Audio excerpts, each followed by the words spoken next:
محمد صلوات اللهم صل على محمد وآل محمد محمد وآل محمد بلندتر صلوات اللهم صل على محمد وآل محمد. الفاتحة.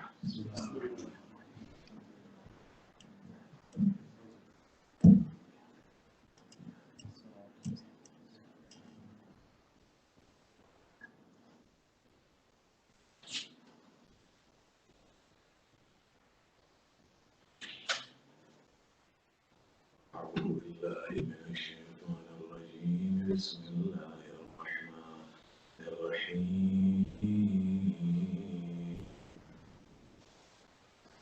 الحمد لله رب العالمين والعاقبة للمتقين والجنة للمطيعين والنار للعاصين. ثم الصلاة والسلام على أشرف الأنبياء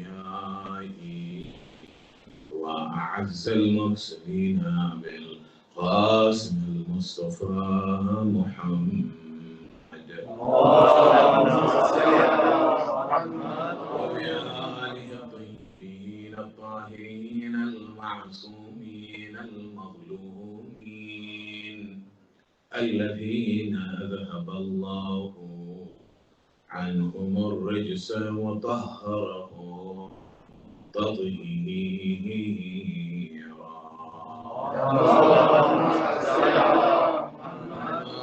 بعد فقد قال الله الحكيم في محكم كتابه المبين.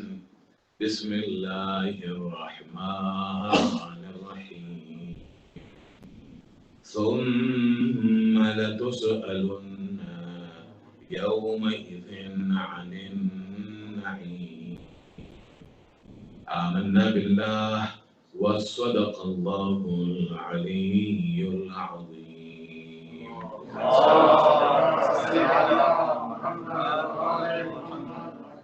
The last verse of Surah At-Takathur, which is chapter 102 of the Holy Quran, Allah subhanahu wa ta'ala says, ثُمَّ لَتُسْأَلُنَّ يَوْمَئِذٍ عَنِ النَّعِيمِ.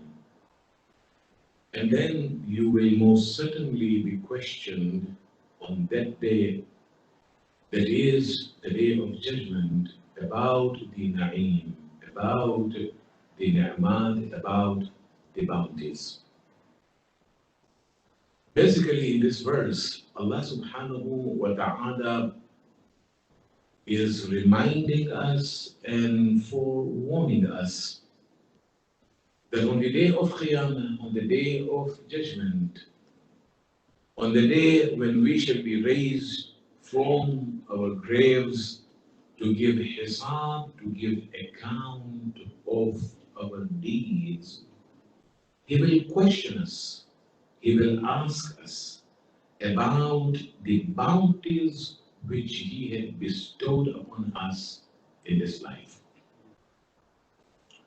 And as we discussed last night, among those bounties for which we will be held accountable on that day, the most important of all those bounties is the wilayah and the mawaddah, meaning the guardianship and the authority and the deep and intense love of the Ahlul Bayt.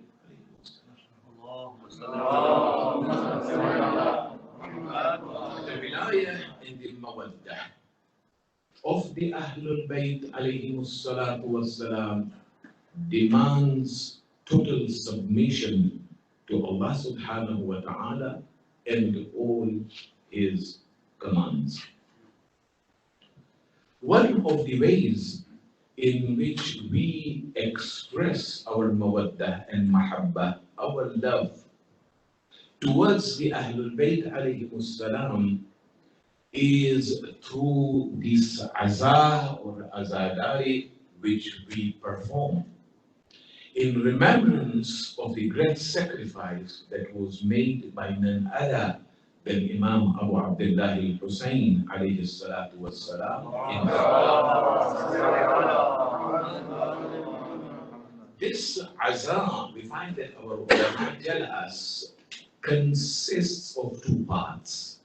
There are two aspects of the azah which we perform.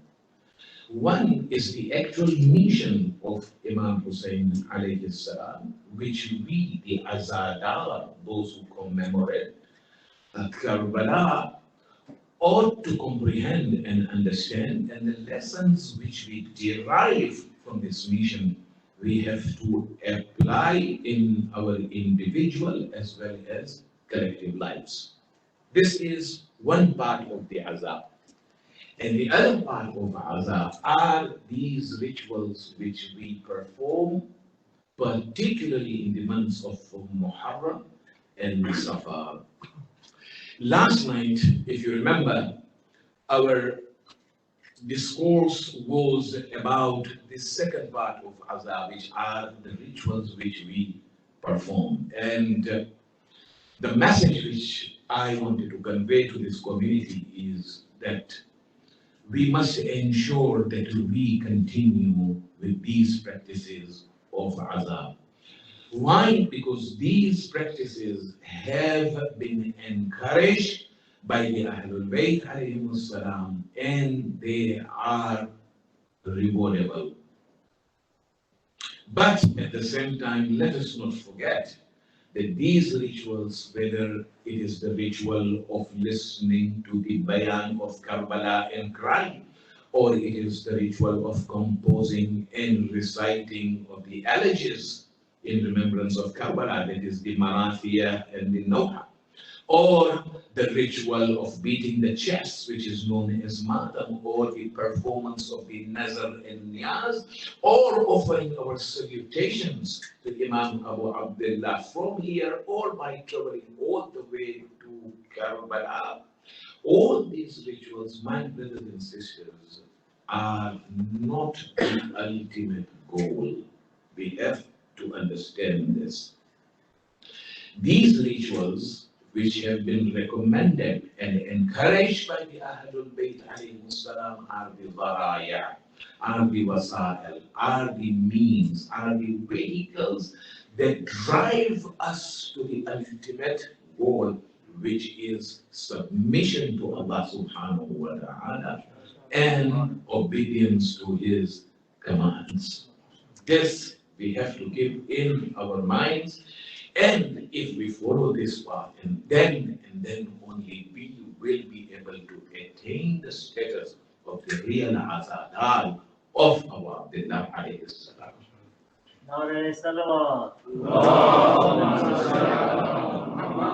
Tonight's majlis, inshallah, we want to start looking at the second aspect of azad, the second part of azad, which is the mission of Imam Hussein alayhi salam, and together with that, look at some of our responsibilities towards that mission. As we all know, the primary objective of our Imam's revolution or movement was to protect, secure, and safeguard the religion of Allah, which is Islam. Islam is the only religion of Allah subhanahu wa ta'ala. Inna dina inda Allahil Islam. Indeed, the religion that is acceptable to Allah is Islam. فَمَنْ يَبْتَغِي خَيْرَ الْإِسْلَامِ دِينًا فَلَنْ يُقْبَلَ مِنْهُ. Allah says, one who seeks any religion besides Islam, فَلَنْ يُقْبَلَ مِنْهُ. For those who understand Arabic, the term lan has been used, and lan means never. Never, it is abadi. Never it shall be accepted from such a وَهُوَ فِي الْآخِرَةِ مِنَ الْخَاسِرِينَ. And in the hereafter, he will be amongst the losers. This is the religion for which Imam Hussein alayhi salam left Medina. This is the religion for which Imam Hussein rose. This is the religion for which he sacrificed himself and his families and his companions on the plains of Karbala in the year 60 AH. To protect, to safeguard, and to secure the deen of Allah, which is Islam. And in order to achieve this hadaf, this objective of protecting Islam, there were two requirements of the time for him. One of those requirements, inshallah, we will discuss today, and the other from tomorrow onwards. The first requirement for the Imam, in order to protect the deen of Allah subhanahu wa ta'ala, which was being destroyed at that time by the Umayyads, people were actually turning away from this religion, while being deviated from the religion of Allah subhanahu wa ta'ala. One of the requirements of the time for our Muslim Imam was to address the root cause of the problems that were existing and were prevalent in that sort of society at that time. It is very important that whenever there is any kind of problem, especially if that problem is recurring or spreading, it is vital, it is important that we should investigate its root cause. Otherwise, the problem will never be solved, isn't it? For example, if there is a recurring health issue, I fear to talk about health issues, particularly in Essex, because there are so many doctors sitting there. And I don't want them to come to me after this, that this is not your field, why are you talking about it? So I'm very, very careful. So I am walking from what we say, kinare se guzar rahe hain. We are not going into its depth, but we all know that if there is a health issue that keeps recurring, or an issue that keeps on spreading in a person's body, then even the doctors will send you for investigation, isn't it? To find out what is the root cause of this. And once the root cause of the problem is established, it will be eliminated and you will be treated. This is what happens, isn't it? I work in field of charity. And when we travel, especially to what is known as third world countries. Third world countries. It is known as third world countries by the first world countries. And the first world countries are the ones who have actually stolen the resources of the third world and become the so-called first world countries where today people are queuing for fuel and petrol. This is the situation today. But when you travel to these countries, Allahu Akbar, and see the sufferings of people, you realize the blessings Allah has given to you in your lives.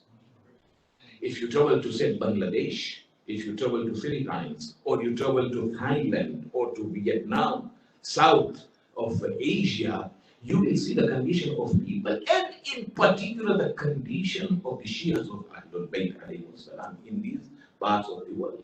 I travel regularly every year, and mashallah, Naseem Bhai has also accompanied me in one of my journeys, and he will testify to this, that this is. And people come, they come with their problems, and problems are different. Somebody needs medical assistance, somebody does not have a shelter, and somebody does not have fees to pay for his children, somebody has to undergo an operation, somebody is suffering from cancer but does not have money for the therapy, and so on and so forth. In such a situation, you can't continue to just dish out money and help them for immediate solution, isn't it? There has to be what we call long-term planning. You have to establish the root cause of all this, and the root cause is poverty, vermin, as we say. So those of us who are working in charity, Naseem, you are in one of them. What we do is we have established, we have found out that there are two methods that have to be applied to address the root cause, which is ghurbat, which is poverty. One is to support the children in higher education. Education is key to success. And the other is to help in economic upliftment or development of the poor families, addressing again the root cause of the problem. It is very essential, and that goes for any kind of problem in this life. You can't just push it under the carpet, because what is going to happen, you will be collecting it, and the time will come, you will have to replace the carpet. There is no doubt about it. Imam alayhi salam, the first requirement for him at his time to protect, to secure, and to safeguard the religion of Allah in that decayed society was to address the root cause of all the problems that were prevalent. And that was what the ulama tell us, was the destruction of the oppressive government of the time. This was the first purpose, first requirement of Imam Hussein alayhi salam. There is no doubt. Yazid ibn Muawiyah ibn Abi Sufyan, la'natullahi alayhim ajma'in. His rule over there in that society had caused problems. And we will talk about some of those problems. And they were the root cause, Yazid and the rule of the Umayyads. And this had to be addressed. It was the root cause. It was the core cause, I would say, that had to be addressed. Without elimination of this, there was no way Hussein ibn Ali could move forward. And therefore, he rose. And he rose because of three purposes. Number one, Yazid was unfit to be the ruler of an Islamic state. Remember this. Yazid, son of Muawiyah.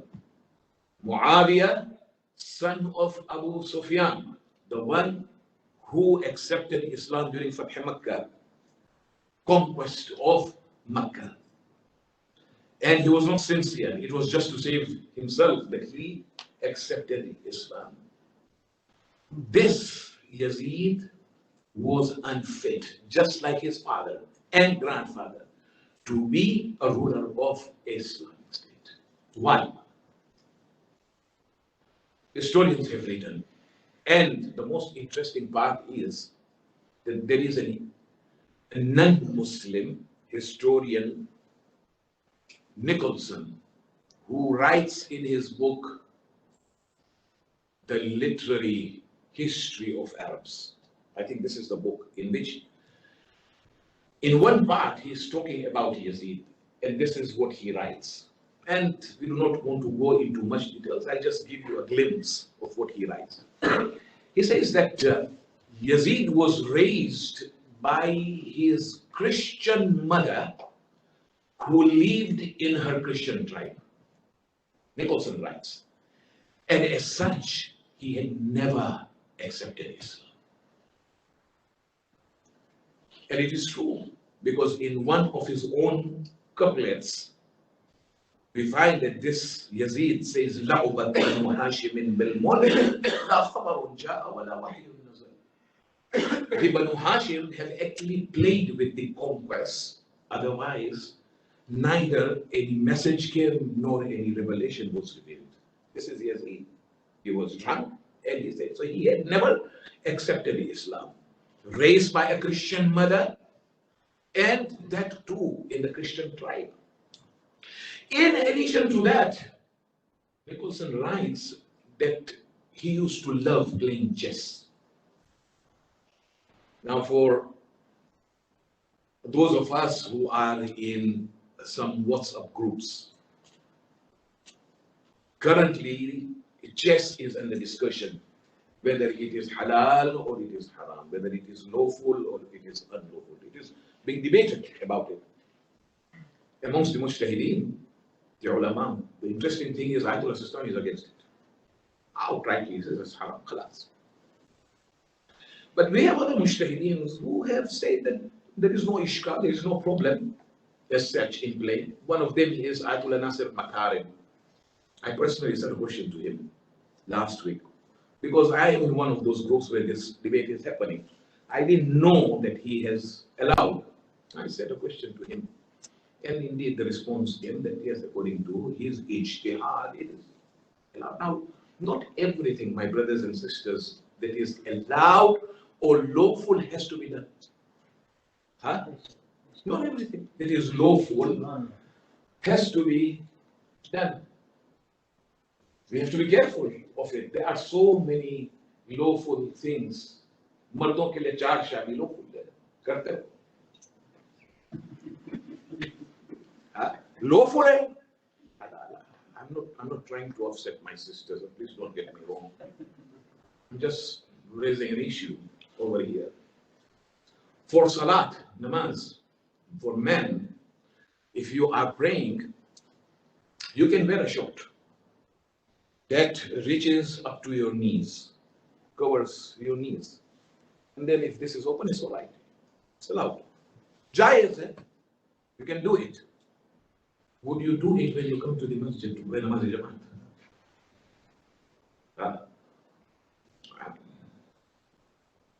The times in which we are living, this would also become possible because some of them who come for namaz, we all see them, their trousers are falling down from behind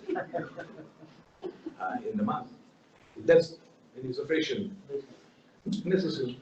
But there are certain things we know that often jayaz, it's allowed, but we don't necessarily have to do it. With regard to chess, although some mujtahideen, that is their ijtihad, that is their finding, we can't challenge them, we are not at that level. But my brothers and sisters, chess is one of those games which Imam Zainul Abidin has said that my Shia will never play. You don't find it? Because when the head of Imam Hussein was brought to Sham in presence of Yazid, in the tray, in the taj, Imam Zainul Abidin said, I'll never forget at that time. With one hand, Yazid was playing chess. With the other hand, he was holding a stick with which he was playing with the lips of Abha. This is the manzar, this is the view I have seen. My Shias, forget about halal, haram, is it halal or not halal? Imam Zainul Abidin said, I can never forget this. My Shias, Nicholson writes that Yazid used to play chess and he used to drink wine, alcohol, surrounded by slave girls. He used to drink wine openly and used to indulge in zina, in adultery. He used to play with dogs and monkeys. And he used to make mockery of the awliya of Allah, the scholars, Islamic scholars. So much so, look at the height of enmity and hatred this man had for the Islamic scholars, for the awliya of Allah subhanahu wa ta'ala, that he used to dress the monkeys as scholars and used to have them paraded in the bazaar. This is Nicholson, a non-Muslim historian who writes. This is Yazid. Ayatollah Murtaza Mutahhari says that when Yazid became the Khalifa, the people of Medina were upset because they had heard a lot about Yazid. So they appointed a person by the name of Hanzala and sent him to Sham to investigate about Yazid. Hanzala, upon his return to Medina, when he came to report to the people who had sent him, he was trembling. And he said, by God, every second I was there, I was in state of fear lest the azab of Allah falls upon us from these guys. What type of Khalifa he is, ruler of what is supposed to be the Islamic state. Huh? A person who openly drank wine, alcohol, a person who was indulging in zina, even with women. who are not legal, like stepmothers, for example. This is him. Indulged himself in playing with monkeys and with dogs and had no concern whatsoever about what is lawful or unlawful. So this was one reason. He was not fit to be the ruler of an Islamic state. And this is why Imam rose against him and felt that this is the root cause and it has to be eliminated. One. Number two, Yazid was a tyrant. Not only that he had not accepted Islam, and not only that he indulged in all these evil acts. In addition to that, he was a zalim, zulm, oppression. He was an oppressive ruler, tyrant. It is either my way or the highway. If he wanted something, he would get it at any cost, whether lawfully or unlawfully. It did not matter to him. Those who opposed him were eliminated. Those who succumbed to him were spared, and they lived in fear. This was Yazid. Just like his father Muawiyah to a certain extent as well. What Yazid was demanding from our Imam, we all know. It was bay'ah. You have heard about it. In our language, we say bay'at. Which is normally translated as oath of allegiance. Isn't it? This term, bay'ah, listen to this carefully. In Arabic, is associated with the term called bay'un, which means to sell or to dispose of. Therefore, when a person is offering his bay'ah to somebody, it actually means that he is now selling himself in his entirety to that person and making him his master. So much so, giving him the authority that should he wish, that is the master, to sell him as a slave, he can do it. This is bay'ah. We have been commanded by Allah subhanahu wa ta'ala to do the bay'ah of the Holy Prophet and the A'imma alayhimus salam. Isn't it? This is what bay'ah means.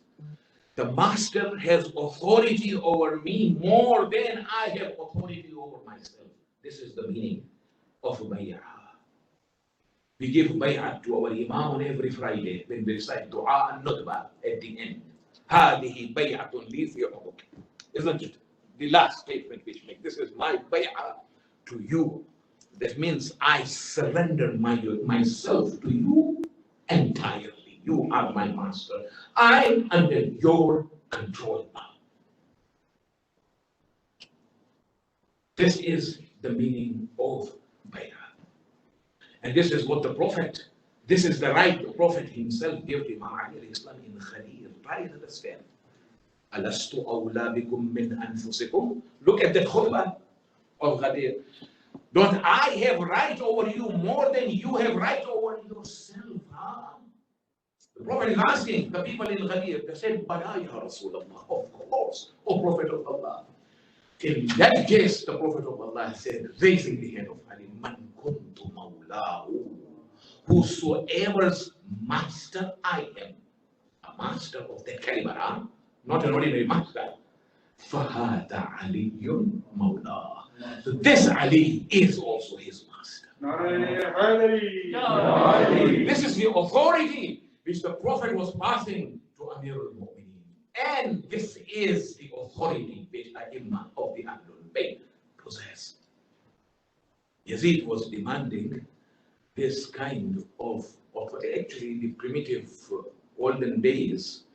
In Arab countries, the Arabs, history tells us, used to worship their kings. They used to actually worship and consider them as gods. And historians tell us that Yazid, first Muawiyah and later on Yazid, was forcefully driving his subjects back to that same tradition so that he is worshipped as a god, and that people, his subjects, submit before him in totality. This is what he wanted. Nobody should oppose him in anything, whatever he did. It was fine. Khalas. Imam Hussein alayhi salam's bay'ah was important for him. Not that he was concerned about the bay'ah, the allegiance of the lay people, the lay subjects, for two reasons. Number one, he had usurped the khilafah of Imam Hussein alayhi salam. The treaty which Imam Hassan had signed with Muawiyah, it was clearly mentioned that Muawiyah will be the caliph. After him, the khilafah will come to Hassan, and after that, it will go down to Hussein. This was there in the treaty. What happened is Muawiyah killed Imam Hassan, and he dishonored the treaty. He promoted his son as Yazid, and Yazid took the khilafah, meaning that he usurped the right of Imam Hussein. So if he could get the allegiance from Imam Hussein alayhi salam, then that would be Imam validating his khilafah. Validating that, yes, I submit to you. This is one reason. And number two, getting the allegiance of Imam Hussein would be validating his godship. And Imam said, it's not going to happen. Mithli la yubayi'u mithla. A person like me will never give allegiance to a person like him. Look at the beautiful statement. We'll talk about it later on, inshallah. Imam did not say, I, Hussein ibn Ali, will not give bay'at to Yazid, son of Muawiyah. He said, a person, there is a message in this for you and I, a person like me will never give his allegiance to a person like him. Yazid was a tyrant. No doubt about it. Let me give you a glimpse of one of the incidents that occurred. Yazid and his father Muawiyah, their oppression, their zulm on people. When they wanted something, they didn't care about anything. It is written that in the days of Muawiyah, one of his governors was Abdullah in Iraq. About this Abdullah, now this incident has been recorded by the author of the book called Hussein, the Savior of Islam. It is available in English. So for those of you who are interested, you can check and read that book. This Abdullah had a wife who was very pious. Her name was Zainab. And not only she was pious, but she was known for her beauty at that time. In her time, she was known for her beauty. The exaggerated account of her beauty reached Damascus. And Yazid told his father Muawiyah, I want to marry Zainab. I want this woman. I'm telling you about Yazid.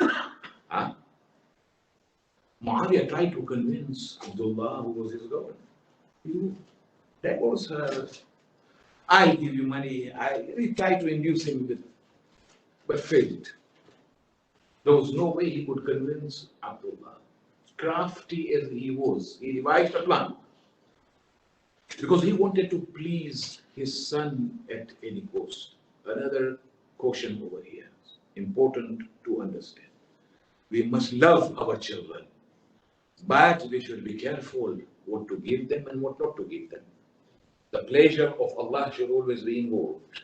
If it goes against the pleasure of Allah, then it is not love you are showering on your children. Remember, you are preparing themselves from eternal hellfire. Remember this. To please his son, he devised a plan. He called Abdullah to Damascus, to Sham. Abdullah arrived and he was received with unusual welcome. Excellent reception immediately. Coming and you have soldiers, coming, standing, the officers, the ministers welcoming you and making you feel very important.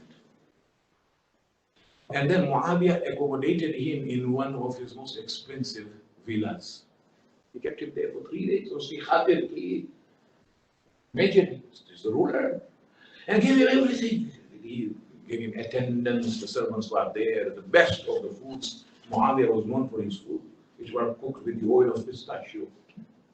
The best of food was given to him. 3 days later, Muawiyah calls Abdullah and he says that I want you to marry my daughter, Yazid's sister. Abdullah was reluctant. He was happy with his first marriage. Not like most of us who keep on thinking about and talking about second, third, and fourth. Most of us do that, and I normally call this as khayali pilau. This is something you won't do. Abdullah was happy. He was reluctant. He said that I am not interested. Muawiyah forced him and threatened him that if you are not going to marry my daughter, I am going to remove you from your position. He was the governor of Iraq, and not only that, I'm going to kill you. Maybe this is Muawiyah. Abdullah had no choice. The talaq was recited. Abdullah was made to write a letter to certify that he has divorced his wife, Zainab. But before that, sorry, I'm mixing it up. What actually happened is, yes, told him that I want you to marry my daughter. If you don't, then you will be killed. He accepted, and then he was asked to divorce Zainab because the princess cannot accept a rival in her matrimony. So again, he was forced, he signed the letter. Muawiyah then took that letter, called a person called Abu Darda, and gave it to him and said, Abu Darda, go and give this to Zainab. She is now divorced. And when you go to her, take the proposal of my son, Yazid. Abu Darda arrives in Medina. And before he goes to Zainab, he comes to the house of Imam to offer his salutations. And when he is with Imam, during the course of his conversation, he relates to Imam what Muawiyah had done. Imam said to Abu Darda, oh Abu Darda, go to Zainab, take the letter of divorce to her, take the proposal of Yazid, and together with his proposal, take my proposal. Take my proposal. And obviously Zainab was a pious woman, pious lady. She accepted the proposal of our Imam and got married to him. When this news reached Sham, Damascus, there was between father and son. Muawiyah and his son is extremely upset with Imam. You can understand the height of hatred and enmity there towards the Ahlul Bayt. He was enraged. He threw out Abdullah. He took away his position. He confiscated all his properties, rendered him destitute, and sent him back. Abdullah had lost everything. He had lost his wife and everything which he had as a destitute. He remembered that whilst living in Medina, he had left some of his possessions with his ex-wife. So he came to Medina to claim those possessions, whether it was money or whatever it may be. And history tells us that when he arrived in the house of Imam, there was a curtain between him and Zainab. Both were standing behind the curtain and quiet. They were weeping, they were crying. What happened? When suddenly our Imam made his appearance and removed the curtain and turned towards Abdullah and said, oh Abdullah, Allah is my witness that I have not cast a glance over Zainab. I have not cast a glance over Zainab. The divorce which is done under compulsion is batil, is not accepted. I did what I did to protect her and to restore her back to you.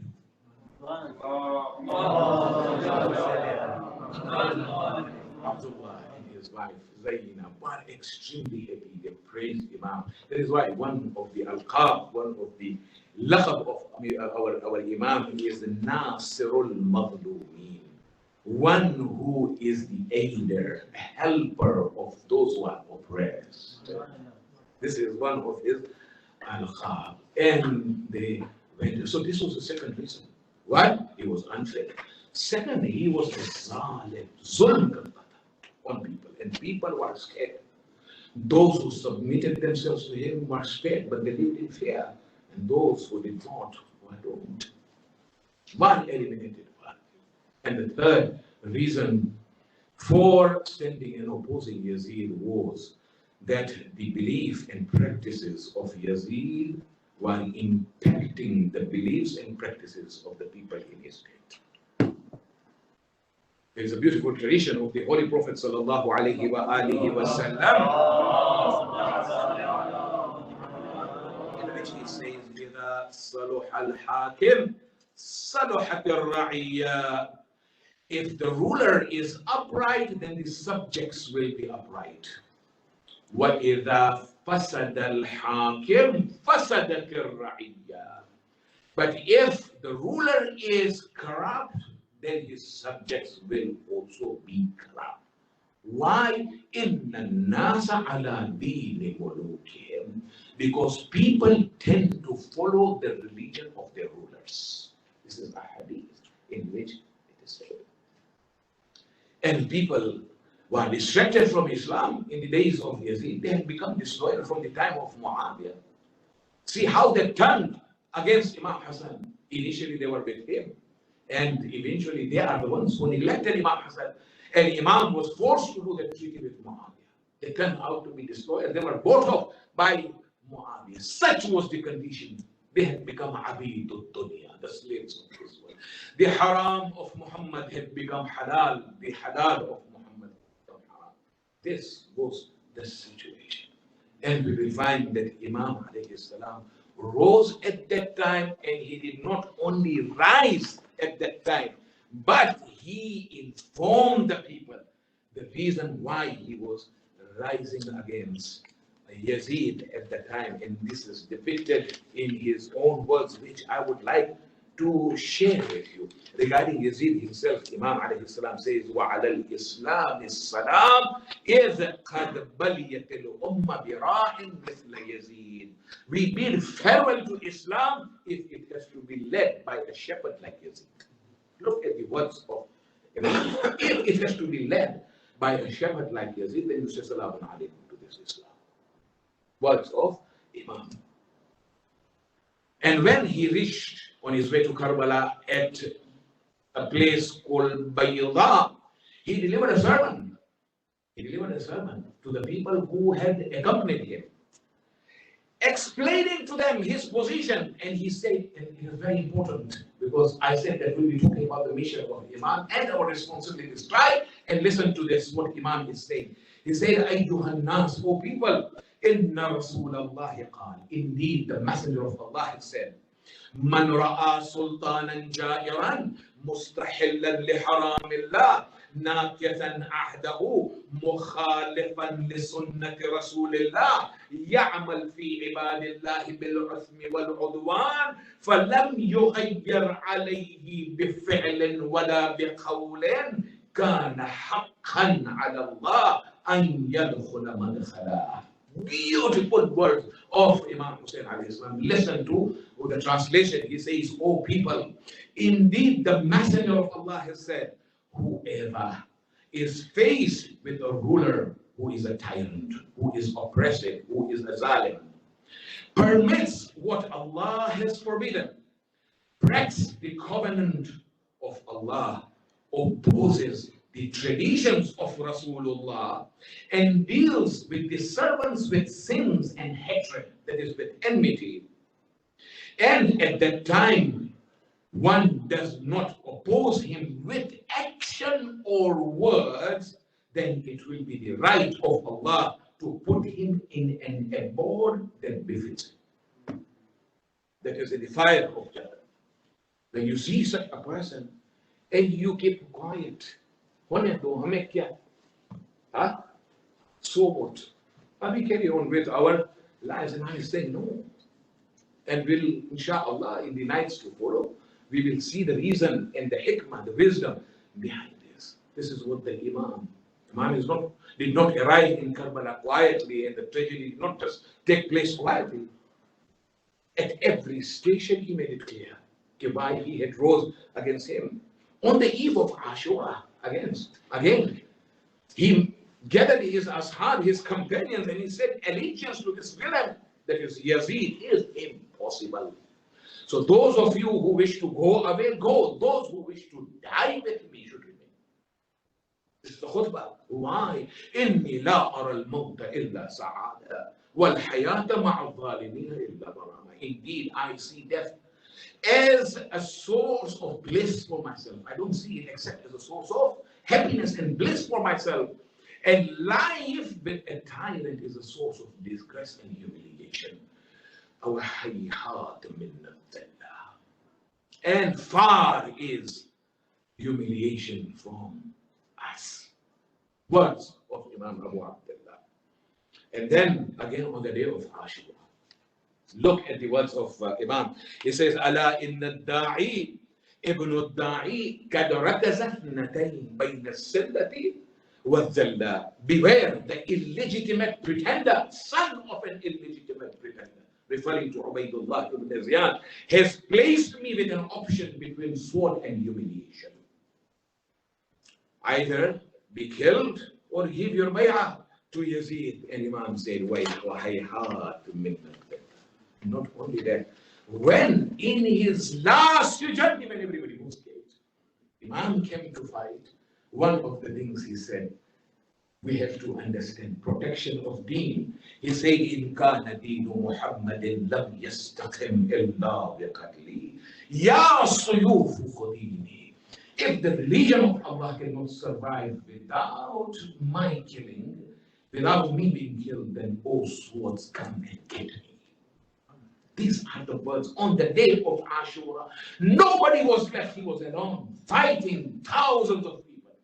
And look at the jihad that Imam with the confidence with the Imam. Why? Because the primary objective was protection of the of Allah subhanahu wa ta'ala. And there are many lessons which we derive from this stance of Imam. They should not be forgotten. We should not hide the actual mission of Imam behind the rituals which we are performing. One of the things which I do, where I meet especially the Nawha Khan and those who recite Marathia, those who compose, those who write. One of the things which I tell them, I've met many of them in different places, and my nasihat or wasiyat to them is that when you compose any poetry, talk about the objective of Imam Hussein alayhi salam so that people are educated through it. Do not only portray Imam as a helpless and weak person. Don't portray it like that. On the day of Karbala, and on the day of Ashura in Karbala, what happened? Imam was killed. His ashab were killed. His family members were killed. His family was taken as captive. The question is, what did he get? Did he lose or did he win? It depends how you want to see it. Yazid won with 30,000 in reality. Isn't it true? Imam lost. So was there any impact? Indeed, there was an impact. There was an impact. Impact of the revolution of Imam Hussein was what? Immediately after the tragedy of Karbala, there were several other revolutions that took place. The revolution or the movement of Tawabin, the movement of the Alawiyin, and the movement or the revolution of Mukhtar bin Ubaydullah al-Thaqafi that came into play as well. This was the why? Because people were jolted at that time by this revolution of Imam. It is very important that the Nawha Khan, especially those who compose, they should write about this. Imam was not weak as we portray him. He was Mazloom, no doubt about it. Zulm was done upon him, but he stood firm on the path of Allah with the intention of protecting the deen. And one way we can secure our faith and belief in our societies, the lesson we learn from this Imam is by choosing correct leaders to lead us. Gee, I can see some eyes moving towards Fayaz.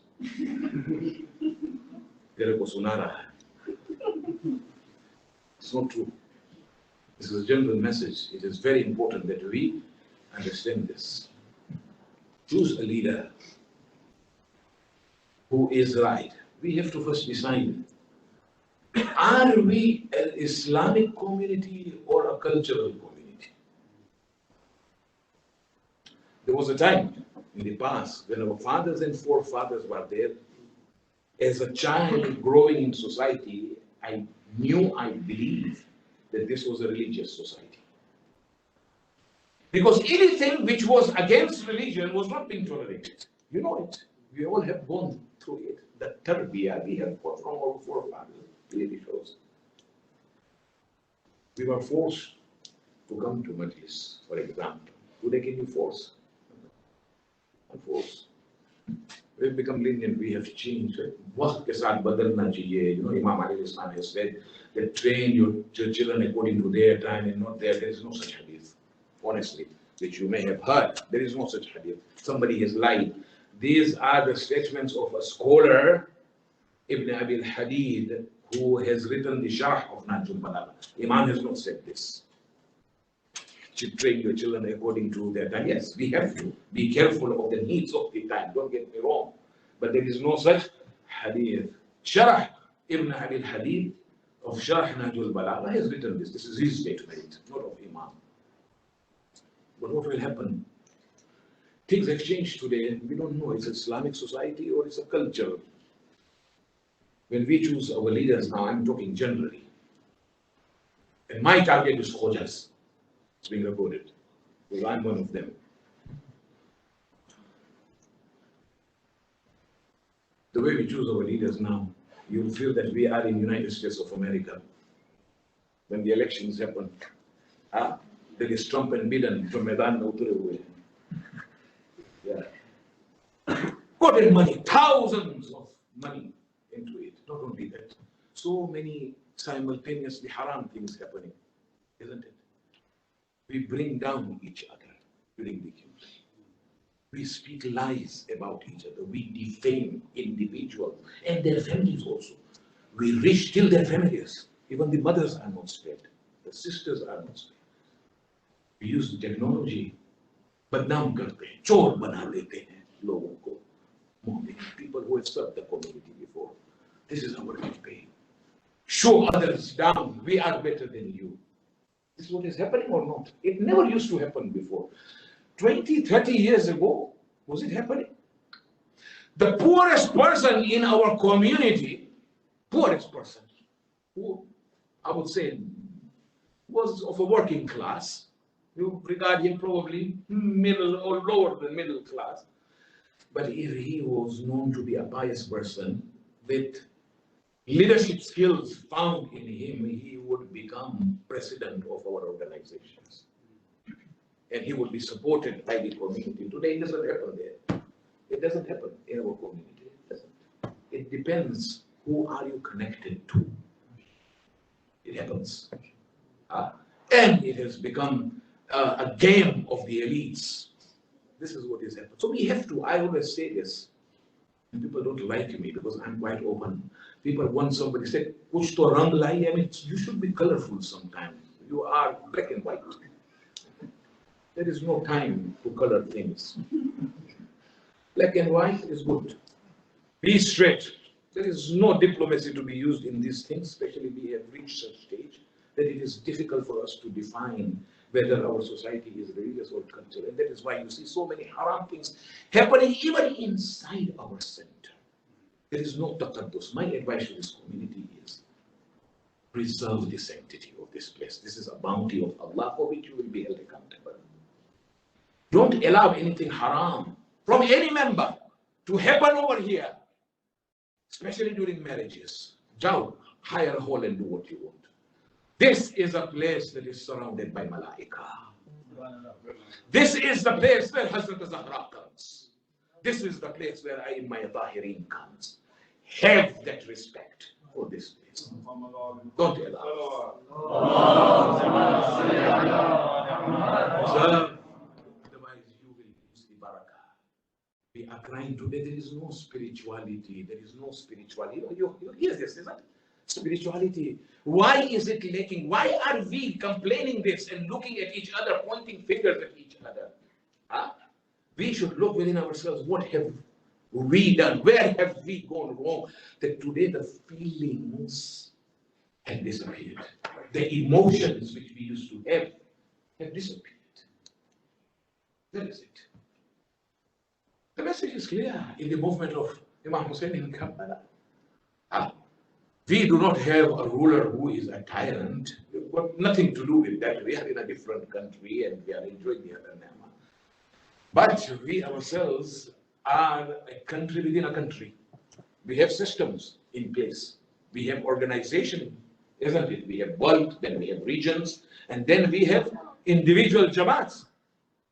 The leaders which we choose. I remember that during the time of Marhum Mullah Asghar, an idea was floated that the leader should be muttaqi. Just before his death, it's there on YouTube, that he should have taqwa. I've already explained yesterday what is taqwa. God-very and God-conscious person. It was outrightly rejected. It was refloated recently, rejected, and it's going to come again, and it will be rejected. You know, the interesting thing is one of the things they say, listen to this, you will laugh, if you want to laugh. One of the reasons is that taqwa, Maulana said, is something that is in the heart. How can we judge? Taqwa is in the heart of a person. How can we judge that this person is muttaqi or he is not? So, Yazid could have been muttaqi. How can we judge what is in his heart? The Banu Umayyah and Banu Abbas, alayhimul la'na. La'na.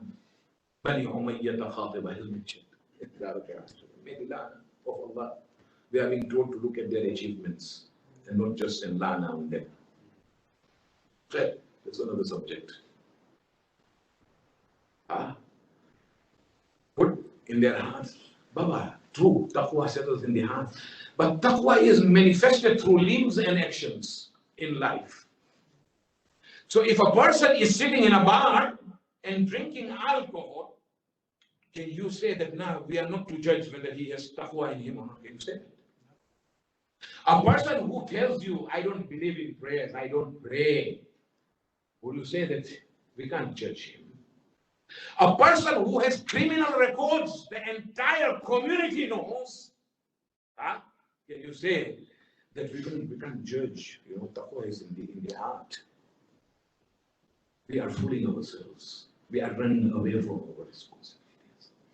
And the problems which we are seeing in our communities throughout the world, one of the reasons is the choice we make when choosing the leaders.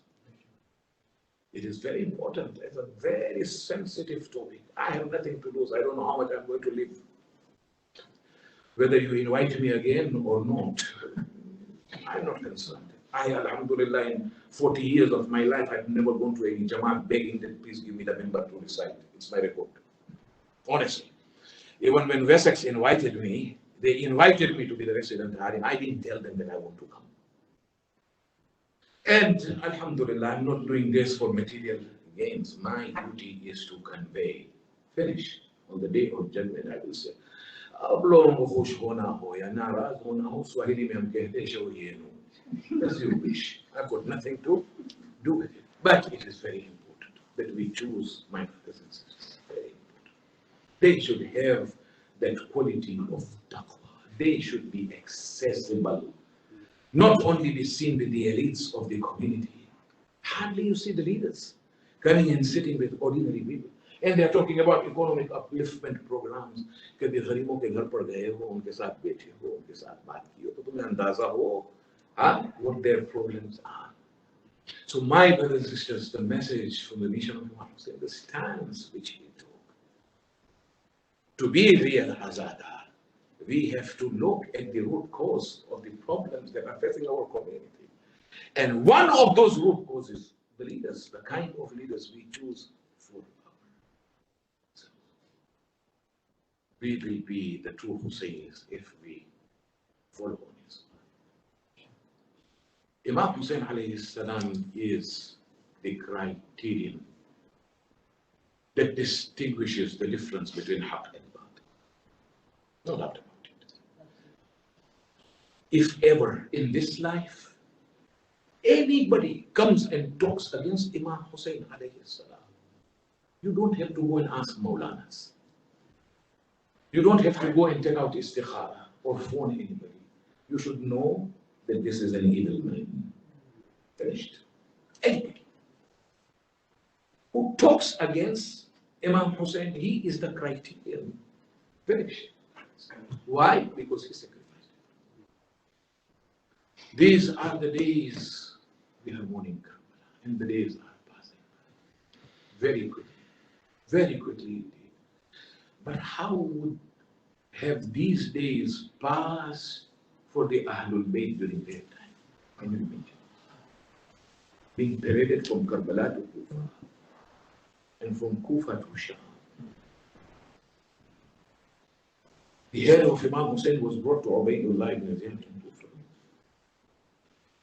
Ubaydullah ibn Ziyad calls Khuli, one of his commanders, and tells him, Khuli, I want you to take this head to your place and keep it in a safe place. And for this, I'm going to give you a lot of money. This was a lottery for Khuli. Khuli, it is said that he had 2 wives. So he takes the head of Imam Hussein in a bag.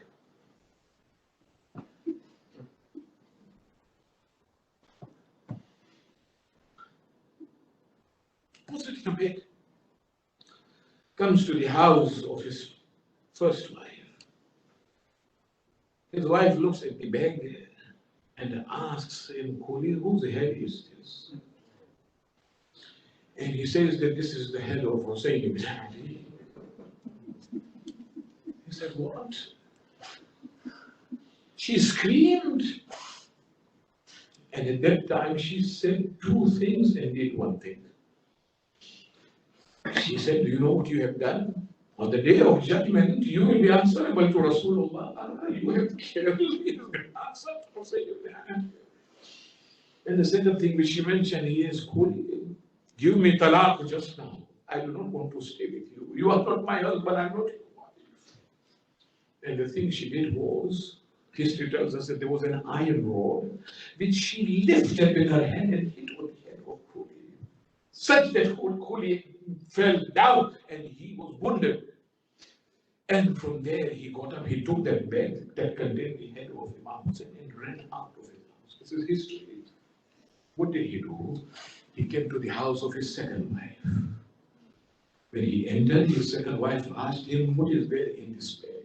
And he knew that if he were to mention the name of Imam Hussein, she will not accept. So he said, you don't have to worry, he is one of the Baghi, he is one of the rebels who had rose against Ubaydullah ibn Ziyad, and after Ziyad killed him. She insisted, she said, Khuli, just tell me who this man was and what you want to do with the name. You just take this bag and keep it in a place that is safe. What they did is they put this head inside a vessel.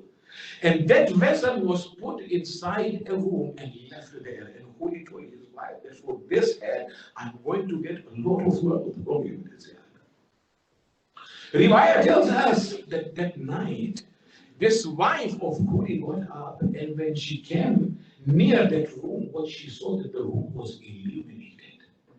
There was light in that room. She opened the door, and as she entered into that room, you know what she saw? That there was this beam of light rising from that vessel going up towards the heavens. And she could hear the sound of humming.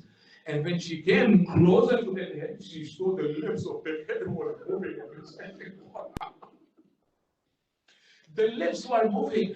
And particularly this verse of the Holy Quran was being recited.